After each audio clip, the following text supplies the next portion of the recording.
뭐 KBS 뉴스예요. 똘똘한 채 갈아타기도 경고. 주거용 아니면 안 하는 게 이익이라는 기사예요. 2026년도 2월 5일자 기사 썬각 크로스 나의 정치 코멘트 하겠습니다. 똘똘한 채 갈아타기도 경고.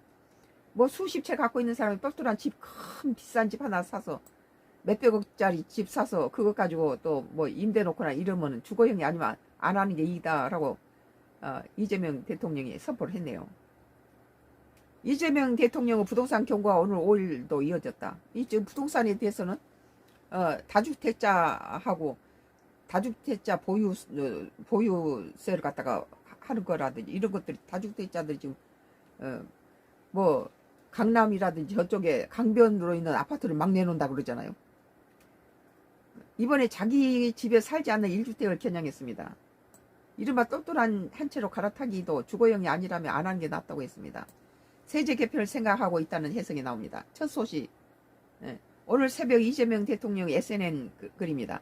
5월 9일 다주택자 양도세 중과 유예로 종료를 앞두고 서울 강남 등으로 옮겨가려는 움직임이 활발해졌다는 기사가 공유됐습니다. 이를 두고 이 대통령은 주거용이 아니라면 똘똘한 한 채로 갈아타는 것도 안 하는 게 유익이라고 경고했습니다. 뭐 147채 가진 사람이 똘똘한 집 한 채 가는 것을 막으면 안 되죠.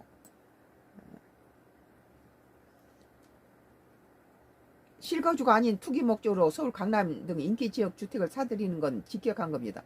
뭐 두 채도 아니고 한 채 사는 걸 뭐 그걸 하면 안 되겠죠. 앞서 이 대통령 1주택자도 나름이라며 비거주 1주택에 대한 장기 보유 특별공제를 선물 가능성이 거론된 바 있습니다.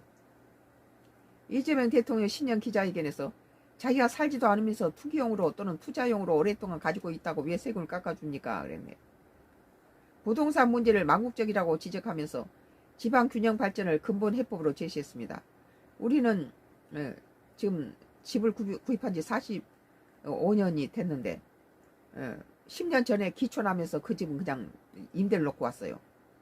거기서 애들이 국민학교 1학년부터 다녔어요. 거기서 쭉. 이재명 대통령 망국적인 부동산 문제의 근본적 해결도 수도권 일부 체제 타파에 달려 있습니다. 지방 우대 또 지방 우선 정책을 제도화해야 합니다.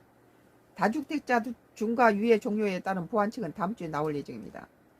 윤석열 대통령 때 다주택자에 대해서 좀 배려를 해서 그 세금을 좀 유예하고 그랬던 기억인데 그것을 이제 이재명 정부에 들어와서 그런 거 없다 하라는 거예요. 그런 걸 이제 안 봐준다는 거죠. 세입자의 자녀의 임차 기간을 보장하거나 매수인의 실거주 의무 적용 시점을 늦추는 방안 등이 거론됩니다.